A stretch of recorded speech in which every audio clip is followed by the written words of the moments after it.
ನಮಸ್ತೆ ಸ್ನೇಹಿತರೆ, ಇಂದು ನಾವು ಪದ್ಮಶ್ರೀ ವಿಜೇತರಾದ ಆಲ್ದರ್ ನಾಗರ ಬಗ್ಗೆ ತಿಳಿದುಕೊಳ್ಳೋಣ. ಆಲ್ದರ್ ನಾಗ್ಗೆ 10 ವರ್ಷವಿದ್ದಾಗಲೇ ತಂದೆ ತೀರಿಕೊಂಡರು. ಮನೆಯಲ್ಲಿದ್ದ ಸೋದರರಿಗೆಲ್ಲ ಮದುವೆಯಾಗಿತ್ತು. ಅವರವರ ಹೊಟ್ಟೆಪಾಡು ನೋಡಿಕೊಳ್ಳುವುದೇ ಎಲ್ಲರಿಗೂ ಕಷ್ಟವಾಗಿತ್ತು. ಹಾಗಾಗಿ ಇವನ ಬಗ್ಗೆ ಹೆಚ್ಚಿನ ಕಾಳಜಿ ವಹಿಸಲು ಯಾರೂ ಮುಂದಾಗಲಿಲ್ಲ. ಆಗಿನ್ನೂ ಆಲ್ದರ್ ನಾಗ್ 3ನೇ ತರಗತಿಯಲ್ಲಿದ್ದ. ದುಡಿದು ಸಾಕುತ್ತಿದ್ದ ಅಪ್ಪ ಕಣ್ಮರೆಯಾದ ನಂತರ ಅನಾಥನಾದ. ಅನ್ನ ಸಂಪಾದನೆ ಮಾಡುವುದೇ ಬದುಕಿನ ಮುಖ್ಯ ಗುರಿಯಾಯಿತು. ಬಾಲ್ಯದಲ್ಲಿ ಅಕ್ಷರಕ್ಕಿಂತ ಅನ್ನದ ಮೇಲೆ ಆಸೆ ಜಾಸ್ತಿ.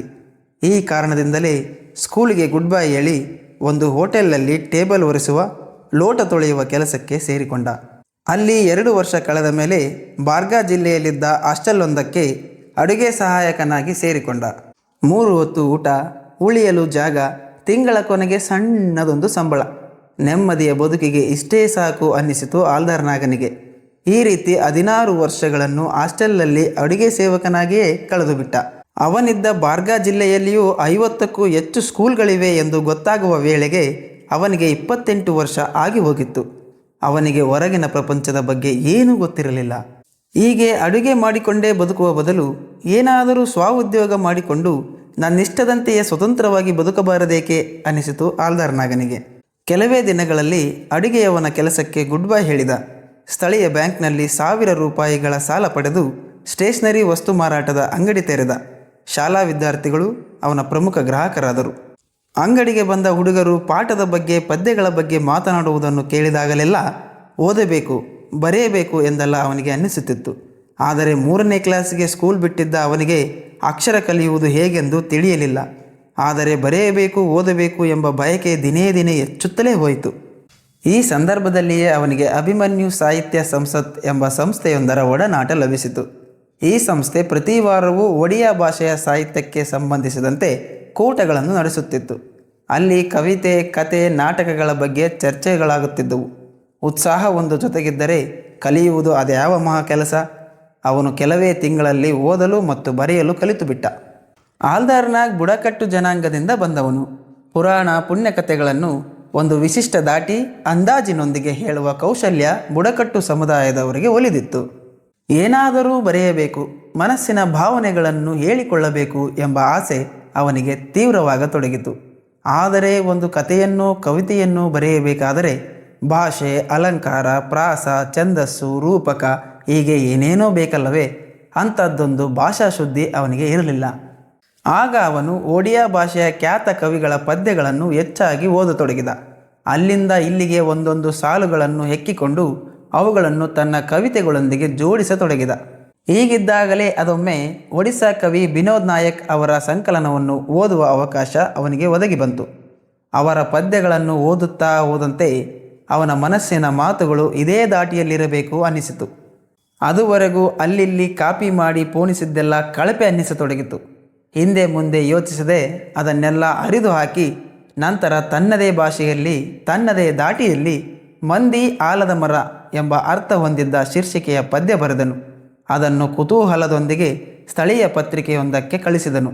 ಅಂದ ಹಾಗೆ ಅವನ ಬರಹವೆಲ್ಲ ಒರಿಸ್ಸಾದಲ್ಲಿ ಅಸ್ತಿತ್ವ ಉಳಿಸಿಕೊಳ್ಳಲು ಹೆಣಗುತ್ತಿರುವ ಕೊಸಾಲಿ ಭಾಷೆಯಲ್ಲಿತ್ತು. 2 ವಾರಗಳ ನಂತರ ಭಾನುವಾರದ ಪುರಾಣಿ ಪತ್ರಿಕೆಯಲ್ಲಿ ಚಂದದ ರೇಖಾಚಿತ್ರದೊಂದಿಗೆ ಅವನ ಕವಿತೆ ಪ್ರಕಟವಾಯಿತು. ಅದೇನು ಕಾರಣವೋ ಗೊತ್ತಿಲ್ಲ, ಸಾವಿರಾರು ಮಂದಿ ಅದನ್ನು ಮೆಚ್ಚಿಕೊಂಡರು. ಒರಿಸ್ಸಾದ ಹಿರಿಯ ವಿಮರ್ಶಕರ ಕಣ್ಣಿಗೂ ನಾಗ್ ಅವರ ಕವಿತೆ ಕಾಣಿಸಿತು. ಇನ್ನೂ 4 ಪದ್ಯಗಳನ್ನು ಕಳಿಸಿ ಎಂದು ಪುರಾಣಿಯ ಸಂಪಾದಕರು ಆಲ್ದರ್ ನಾಗನಿಗೆ ಪತ್ರ ಬರೆದರು. ಇವನು ತಡ ಮಾಡದೆ ಪದ್ಯ ಕಳಿಸಿದ. ವಾರಕ್ಕೆ ಒಂದರಂತೆ ಸತತ 4 ವಾರ ಪ್ರಕಟಿಸಿದರು. ಪರಿಣಾಮ, ಒಂದೇ ತಿಂಗಳಲ್ಲಿ ಒರಿಸ್ಸಾದ ತುಂಬ ಅವನ ಕವಿತೆಗಳು ಏಕಕಾಲಕ್ಕೆ ಜನಪ್ರಿಯವಾದವು. ಒಡಿಸ್ಸಾದ ವಿಮರ್ಶಕರು ಆಲ್ದರ್ ನಾಗ್ ಬಗ್ಗೆ ಹೀಗೆ ಬರೆದಿದ್ದಾರೆ: ಒಂದು ಕಾಲಕ್ಕೆ ಈತ ಹೋಟೆಲ್ನಲ್ಲಿ ಲೋಟ ತೊಳೆಯುತ್ತಿದ್ದ. ನಂತರ ಅಡುಗೆ ಭಟ್ಟನಾದ. 28ನೇ ವಯಸ್ಸಿನಲ್ಲಿ ಸ್ಟೇಷನರಿ ಅಂಗಡಿ ತೆರೆದು ಅಲ್ಲಿ ಕೆಲಸ ಮಾಡುತ್ತಲೇ ಓದು ಬರಹ ಕಲಿತು ಕವಿಯಾದ. ಇದುವರೆಗೂ ಯಾವ ಕವಿಯೂ ಬಳಸದಂಥ ಲಯ, ಧಾಟಿ, ಛಂದಸ್ಸು ಮತ್ತು ವಸ್ತುಗಳನ್ನು ಬಳಸಿ ಕಾವ್ಯಕ್ಕೆ ಒಂದು ಸ್ಪೀಡ್ ನೀಡಿದ. ಆನಂತರ ನಡೆದದ್ದೆಲ್ಲ ಗೆಲುವಿನ ಕಥೆಯೇ. ಆಲ್ದರ್ ನಾಗನ ಕವಿತೆಗಳಿಗೆ ಸಾವಿರವಲ್ಲ, ಲಕ್ಷಗಳ ಸಂಖ್ಯೆಯಲ್ಲಿ ಅಭಿಮಾನಿಗಳು ಹುಟ್ಟಿಕೊಂಡಿದ್ದಾರೆ. ಇವರ ಪದ್ಯಗಳು ಹಿಂದಿ, ಇಂಗ್ಲಿಷ್, ಬಂಗಾಳಿ ಭಾಷೆಗೆ ಅನುವಾದಗೊಂಡಿವೆ.